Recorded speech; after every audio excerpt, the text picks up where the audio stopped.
Assalamualaikum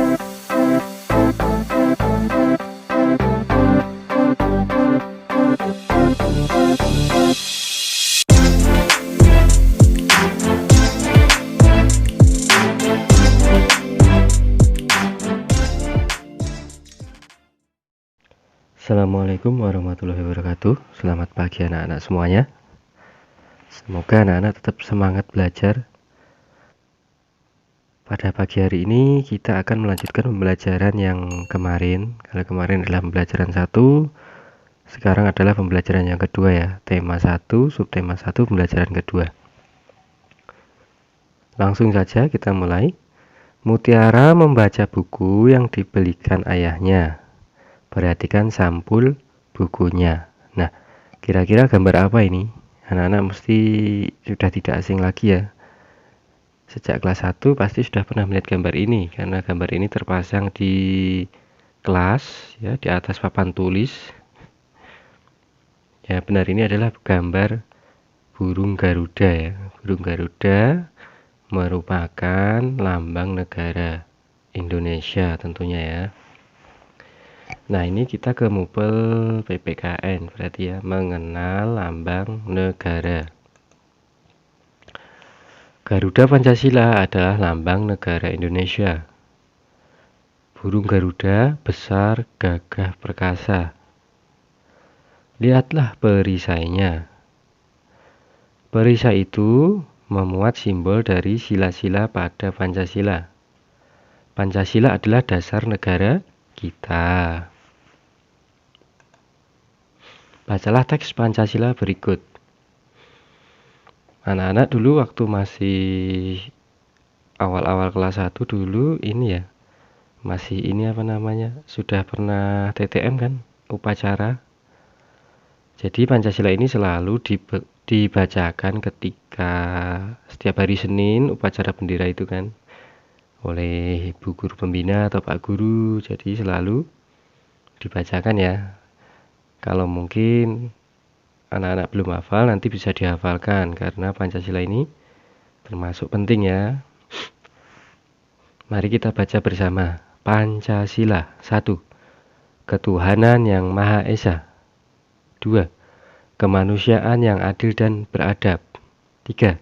Persatuan Indonesia. 4. Kerakyatan yang dipimpin oleh hikmat kebijaksanaan dalam permusyawaratan perwakilan. 5. Keadilan sosial bagi seluruh rakyat Indonesia. Setiap sila pada Pancasila memiliki simbol. Nah, perhatikan simbol sila-sila pada Pancasila berikut. Tadi yang sila ke-1 ya, ketuhanan yang Maha Esa. Simbolnya bintang. Sila kedua, kemanusiaan yang adil dan beradab, simbolnya rantai ya, disimbolkan rantai. Sila ketiga, persatuan Indonesia, disimbolkan dengan pohon beringin. Yang keempat, kerakyatan yang dipimpin oleh hikmat kebijaksanaan dalam permusyawaratan perwakilan, disimbolkan dengan kepala banteng. Yang kelima, keadilan sosial bagi seluruh rakyat Indonesia, disimbolkan dengan padi dan kapas. Nah, ini nanti anak-anak dihafalkan juga ya, simbol-simbolnya, bunyi silanya. Maksudnya kalau misalkan nanti ada pertanyaan supaya anak-anak tidak bingung ya, dihafalkan. Maksudnya sila pertama bunyinya bagaimana, ketuhanan yang Maha Esa, jangan terbalik-balik. Misalkan sila pertama nanti dibunyikan sila ketiga, itu kan persatuan Indonesia kan salah ya, jadi harus urut ya. Begitu juga simbolnya, simbol sila pertama bintang ya, jadi simbol sila kedua rantai, sila ketiga pohon beringin dan seterusnya ya, karena ini paten gitu ya, paten tidak boleh dirubah-rubah. Pancasila adalah dasar negara kita. Kita harus mengamalkan sila-sila Pancasila. Amatilah gambar di bawah ini. Menurut pendapatmu, pengamalan sila keberapa yang ditunjukkan oleh gambar ini? Ada 6 ini ya, ini gambar 6 ini kira-kira pengamalan sila keberapa? Gambar pertama itu orang sedang beribadah dengan agama Islam ya. Kemudian yang kedua ini berdoa sebelum makan. Gambar yang ketiga mereka beribadah ke gereja. Gambar yang keempat ini di pura. Gambar kelima ini mungkin di wihara ya. Gambar keenam ini sepertinya Chinese ya.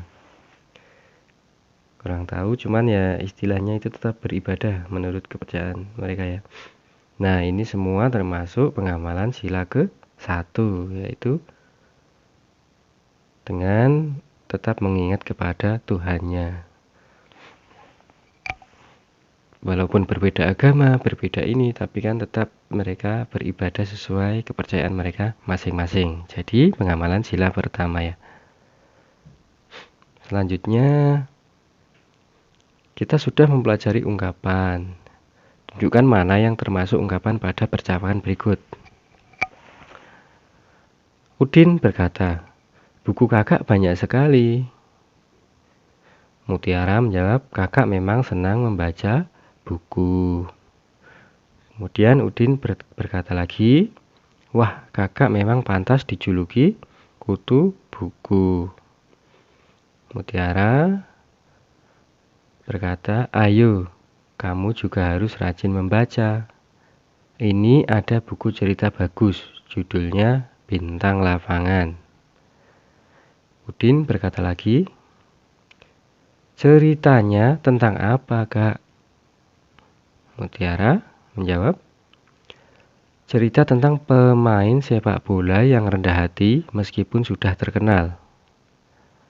Kemudian Udin berkata, berarti dia tidak besar kepala ya? Ya kak. Terima kasih ya kak, saya boleh meminjam buku kakak.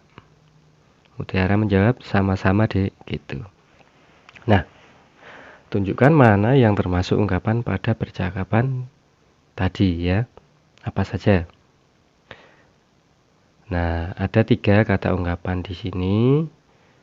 Yang pertama adalah tadi ya, Udin berkata kakaknya pantas dijuluki kutu buku. Kutu buku artinya adalah orang yang suka membaca atau gemar membaca ya.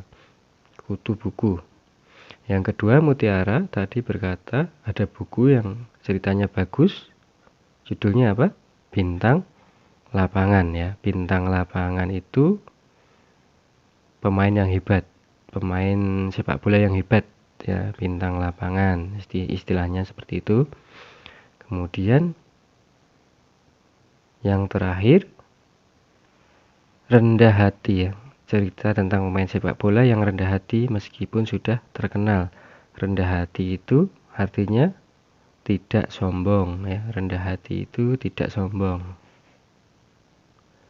Oh, ada satu lagi ya, ada satu lagi, berarti ada 4 ya. Ada 4, berarti dia tidak besar kepala ya kak. Berarti besar kepala itu, tidak besar kepala itu juga termasuk ungkapan. Besar kepala itu artinya sombong. Berarti kalau tidak besar kepala berarti tidak sombong, sama dengan rendah hati ya. Sepertinya artinya sama, cuman karena ungkapannya berbeda jadi tetap dihitung ya. Jadi ada 4 ya. Ada 4, ingat-ingat tadi, kutu buku, bintang lapangan, rendah hati, dan besar kepala. Tidak besar kepala, jadi itu cuma ditambahin tidak ya. Selanjutnya, seseorang yang menjadi bintang lapangan sepak bola pasti rajin berlatih dan bermain. Berlatih dan bermain juga membuat badan sehat. Perhatikan gambar berikut. Peragakan gerakan berikut di bawah bimbingan gurumu.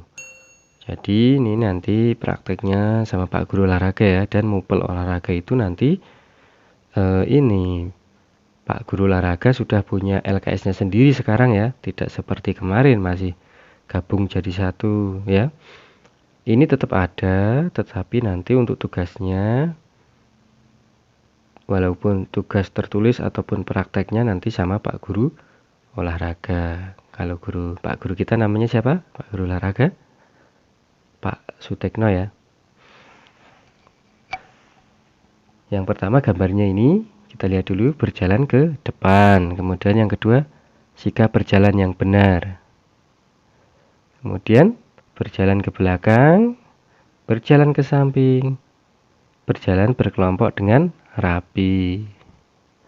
Selanjutnya, coba tirukan gerakan berbagai jenis hewan berjalan.